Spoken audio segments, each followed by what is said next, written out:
Nagbabalik yung Boracay Vlog dito sa Bayan ng Malay at Boracay. So guys, update ko ngayon kayo. Nandito ako sa kantin ni Coach Boboy. So nakikita nyo naman guys, papasok ng Boracay Waters pa labas ng Lake Towns. So kasama ko itong mga hard packers na to. So yun guys, nakikita yung Christmas light na yan guys. Yan yung, ano tawag nito Coach? Mga dati kong design. Oh, dating design. Siguro ano yung tawag yung pisto ano? Mga gawa ko dating mga design. Yan, mga paninda. Ito yung mga borloloy ng mga napaninda. So guys, kung gusto nyo na bumili ng mga borloloy ni Coach Boboy Tulos, siya yung coach ng boxing dito sa Boracay, sa buong Malay. So yan guys, yung mga display niya. Oh.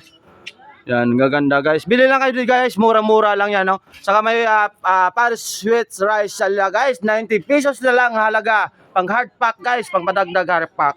Yun guys, nakikita nyo, Paris overcooked with special 120 only. So coach, kamusta coach?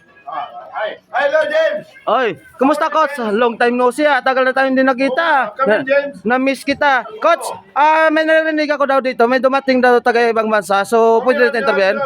Pwede rin interviewen? Oh, sige. So, taga saan siya, coach? Pasok kayo. Pasok tayo. So, yun. So, makikita coach. So, coach, baka taga Jamaica to. Hindi ako marunong magsalita niyan. Ikaw na lang pwede, coach. Ikaw mag-interview. Okay. So, yun. Coach, tanungin mo na, where you from?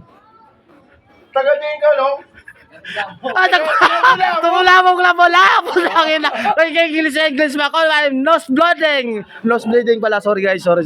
So, nang tumulabog ka lang gali? Nyawa. Kamusta ang Boracay? Kamusta ang Boracay? Pag bakasyon mo sa Boracay, nag-overcook mo gali. Hindi ba James? Coach, kumusta yung business coach? Kumsa. So far, so good. So good naman. Yeah, so coach, yung visitor natin, so taga Boracay pala siya. Oh. So mag-Tagalog na lang tayo. Mag-Tagalog na lang. Kaibigan natin yan. Yung tayo, para maintindihan ng mga followers ko. So interview yung siya coach, pwede coach? So, kuya, ano pangalan mo? Mag-Tagalog na lang tayo kasi Boracay na lang tayo. Tanungin mo sa kanya kung ilan yung asawa niya. Yung sakit lang. Sige. Kung ganyan, kung ilan, kung mag-100 na asawa siya, heartpacker pala siya. Hardfucker. Yeah. Ikaw naman, motherfucker. Tartado. Yun guys. Interview natin si Kuya. Si Kuya, ano pangalan mo? Bernard, Taga saan ka? Bulabo. Yun, guys, alam niyo yung Bulabog ka. So, alam yung Bulabog guys, maraming tutong doon. Tutong nasusunog lagi. Kasi Boracay ito mainit. Si Coach Magi daw. So, Kuya, ilang years ka na dito sa Boracay? 20 years. 20 years? Oh my goodness, I'm 34 years here in the island. I'm the Packer, sorry, basta sa bad words. So, Kuya, kamusta yung nabuhay mo dito sa Boracay? Okay lang. So, ano yung trabaho mo ngayon dito? Extra. Anong extra service? Extra massage with extra service? Extra service. Sa mga contraction, mga gabuting, mga pangisda. Yun guys, narinig nyo naman na si Kuya daw nag-extra sa trabaho. So sana makita to ni minamahal namin na mayor ng Malay na si Mayor Promi Bautista. So Mayor, sana matulungan nyo to. Kahit pa paano, lokal siya ng Boracay. Saka nasunog na siya sa pagtira dito sa Boracay. So yun Mayor, sana matulungan. Sana marinig ni batchmate Jeffrey Rodriguez, shout out sa kay SB Dato Yap, idol. Salamat sa mga sponsor mo sa mga pagboxing ko. So, Kois, pangalan mo sa Facebook mo? Bernard ano? So, Biskakaw? Mga taga Biska ba? Mga taga Biloro, no? Tablas, no?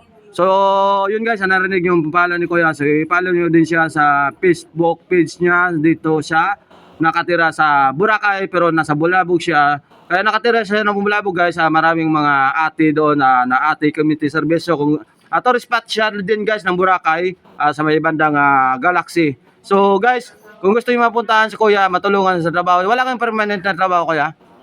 So guys, wala siya na permanent na trabaho. So sana marinig to ni Idol SB Dato Yap. Boss, baka naman dyan may bakante tayo dyan sa LGU.